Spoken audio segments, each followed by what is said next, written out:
चलो ना तुम काम को पूरा करोगे या तुम अपने बहन फूला को साथ दौड़ा दोगे?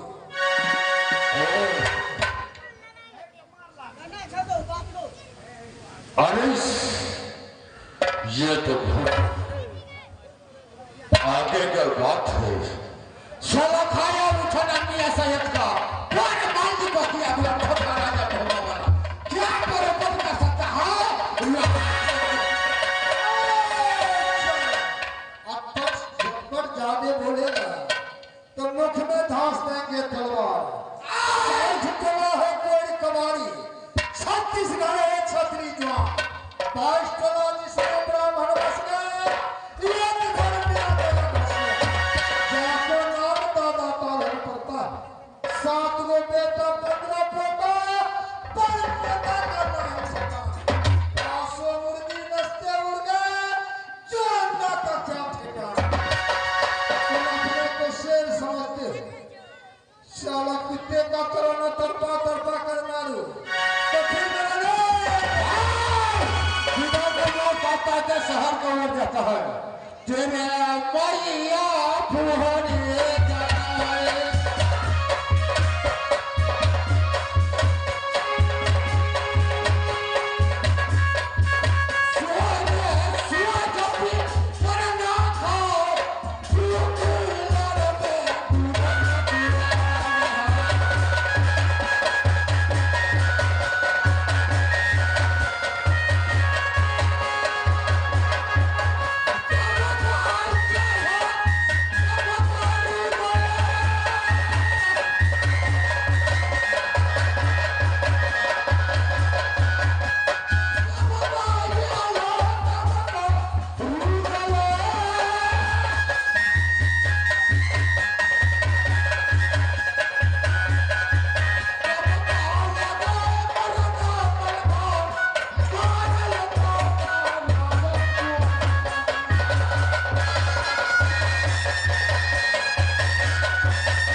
भैया हो गए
तुम्हारे ही खून का प्यासा। चलो तैयार क्या नहीं चलो बाजी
क्या हुआ अग्रधासी? अब क्या सोच रहे हो? रुदल से ठीक है, मैंने समझ गया। तब बलवंत हो तो राज होगा, लेकिन ठीक है, यह मेरा इज्जत का सवाल है। जिस तरह दुल्हा अपने बहन खुला के लिए ढूंढता था, लेकिन शायद दुल्हा मिल चुका है, इसलिए तकरार करने से अच्छा नहीं। क्या वो साथी रचा थे?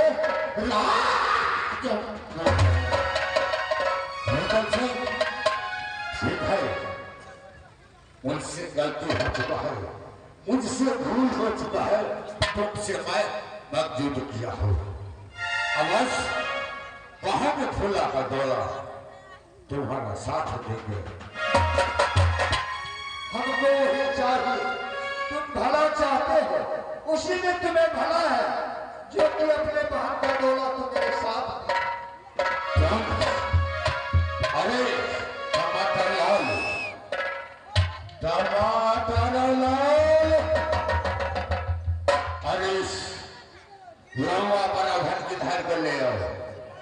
अब साथी लगा दो राज और रंगीन बहन भूला का शादी करेंगे या मरेंगे मन का भी ऐसा पूरा करेंगे जल्द से बुला कर ले आओ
करियो लोग लगन जगबै छै लगन हेतै तब न बियाह हेतै तो जाओ आओ आओ के कोन लड़का है लड़का बैठल छै लड़कियों बैठल छै बियाह वाला गीत कही दुगो तुरंत के दी अथी कर आ तुरंत बियाह कर ठीक छै ओने नगरिया से